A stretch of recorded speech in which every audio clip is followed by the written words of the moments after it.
Assalamualaikum warahmatullahi wabarakatuh. Bagaimana kabarnya anak-anakku kelas 6?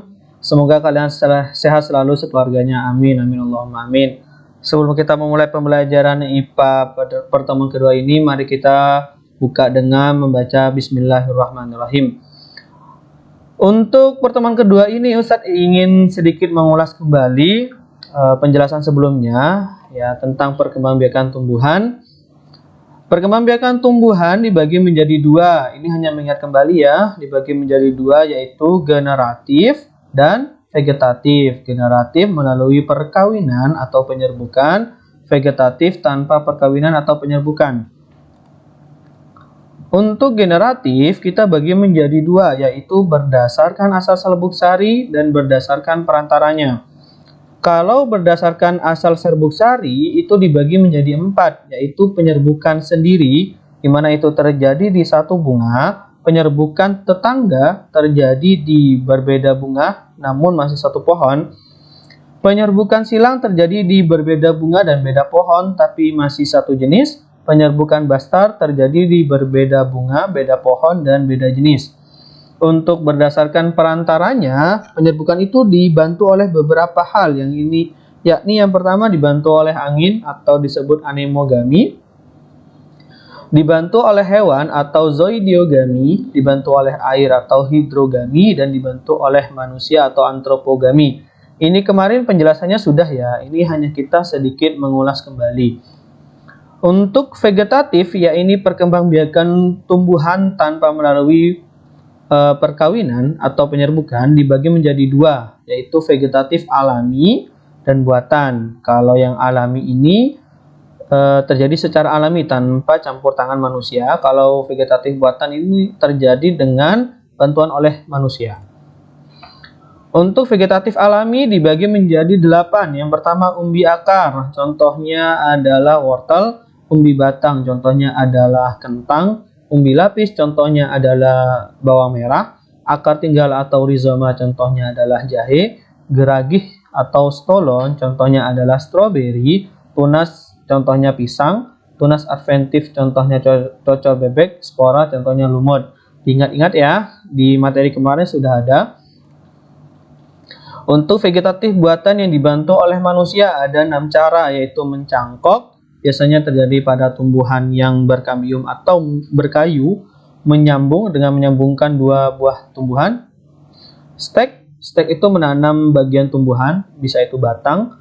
Merunduk itu merundukkan tumbuhan ke tanah sehingga akan muncul akar. Okulasi itu menempelkan bagian tumbuhan ke tumbuhan yang lain, dan kultur jaringan.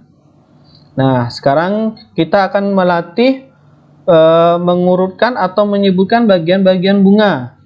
Karena untuk bagian-bagian bunga ini sebagai pedoman atau pondasi dasar dalam memahami perkembangbiakan secara generatif, di mana generatif itu terjadinya penyerbukan ya. Rata-rata tumbuhan yang generatif itu tumbuhan yang berbunga. Nah, kita mulai dari paling bawah. Ya, paling bawah ini apa namanya? Ya, coba kalian jawab dulu. Di dalam hati ya, tidak usah teriak-teriak sampai kedengaran ke tetangga. Ya, Ustadz buka, namanya tangkai bunga. Lanjut, di bawahnya ini, yang Ustadz tunjuk ini. Sudah, ini namanya dasar bunga. Yang ini, yang sebelah kanan, di atasnya tangkai. Ini apa namanya? Bakal biji. Kalau yang ini, warna hijau nih. Nah, ini namanya kelopak. Sekarang kita mulai ke bagian atas. Nah, ini kodenya, cluenya itu adalah tangkai. Tangkai apa? Tangkai putik. Kalau ada tangkai putik berarti ada kepala putik. Nah, putik sebagai sel kelamin betina. Karena ketika melakukan perkawinan harus ada betina dan jantan. Nah, sekarang jantannya apa? Inilah jantannya, benang sari. Benang sari mempunyai kepala, namanya kepala sari. Dan di paling atas ini menunjukkan namanya mahkota. Sudah bisa ya? Nah, nanti kalau ini keluar di ujian harus diingat-ingat bagian-bagian bunga. Sekarang kita akan berlatih bagaimana menentukan cara perkembangbiakannya antara generatif dan vegetatif. Cara mudahnya itu ya kita harus setidaknya memahami bahwa tumbuhan itu kalau berbuah biasanya dia akan dimulai dengan bunga. Contohnya ya. Nah, ada yang tidak berbunga ada. Nanti itu termasuk vegetatif. Contohnya, nah kita sekarang mulai dari satu contoh. Mangga. Kira-kira apa mangga? Cara perkembangbiakannya? Ya, mangga cara perkembangbiakannya adalah generatif. Kalau kalian lihat mangga itu sebelum dia menghasilkan buah, itu kan masih ada bunga-bunganya itu. Nah, bunga-bunganya itu melakukan penyerbukan ya. Lanjut dengan durian. Durian ini kalau di contoh video kemarin dibantu oleh kelelawar ya, contoh videonya penyerbukannya. Nah, kalau dia penyerbukan berarti otomatis dia dengan cara generatif. Lanjut di bawahnya ada pisang. Siapa yang di sini suka pisang? Ya. Kalau pisang itu dengan cara vegetatif karena dia tidak melalui penyerbukan atau perkawinan. Vegetatifnya apa pisang? Dengan tunas. Tunas ya. Lanjut di bawahnya ada nangka. Nangka, yuk. Dengan cara apa? Tahu nangka nggak? Nangka itu hampir sama dengan durian ya. Kulitnya sama-sama tajam, tapi di dalamnya beda. Kalau durian warna putih, kalau nangka kalau sudah matang warna kuning ya. Nangka berkembang biak dengan cara generatif. Lanjut. Nah, stroberi. Tahun kemarin kan kalian ke kebun stroberi. Nah, sekarang kita tebak stroberi itu generatif atau vegetatif, ya. Coba dipikirkan dulu. Ya, sudah. Ya. Stroberi berkembang biak dengan cara vegetatif. Tepatnya apa? Gerage atau stolon. Lanjut, apel. Apel, buah apel. Ini banyak nih di Malang ini. Kalau apel perkembangbiakannya dengan generatif ya. Lanjut, ada wortel. Wortel kesukaannya kelinci. Nah, ini banyak mengandung vitamin A. Kalau wortel berkembang biak dengan cara vegetatif, tepatnya umbi akar. Lanjut, bawang merah. Ini bukan judul film ya, bukan bawang merah, bawang putih.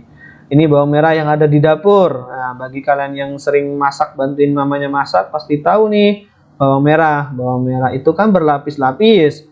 Makanya dia berkembang biak dengan cara umbi lapis. Kalau umbi lapis masuknya mana? Generatif atau vegetatif? Ya, umbi lapis masuk vegetatif. Lanjut ya. Nah, kita akan berlatih menentukan jenis penyerbukannya. Tadi kan penyerbukan ada 4 ya. Berdasarkan asal serbuk sarinya ada 4. Nah, ini ada 4 gambar nih. Ini apa saja masing-masing. Kita mulai dari yang sebelah kiri atas nih, yang Ustaz tunjuk. Ini ada penyerbukan beda bunga. Beda pohon, namanya penyerbukan silang. Di bawahnya dalam satu bunga, namanya sendiri. Ya, bagus. Yang ini beda bunga, beda pohon, beda jenis. Berarti penyerbukan bastar. Kalau yang ini sisanya silang sudah, sendiri sudah, bastar sudah. Ini satu pohon, satu jenis, hanya saja beda bunga. Berarti penyerbukan tetangga. Kalau berdasarkan perantaranya kan ada nih. Ini ada 2 contoh. Kalau ini ada lebah. Kalau lebah berarti perantaranya oleh hewan. Nama latinnya Zoidiogami. Nah, yang bawah ini padi. Padi dibantu oleh apa? Oleh angin. Nama latinnya adalah anemogami. Lanjut. Nah, lanjut tentang tentukan cara perkembangbiakan tumbuhan vegetatif berikut. Ya, kita mulai dari pisang. Pisang dengan cara apakah? Tunas ya. Lanjut, nah, tunas itu anak-anak yang di bawah tuh. Kalau kalian lihat pohon pisang kan ada anak-anaknya di bawah ya. dengan tunas.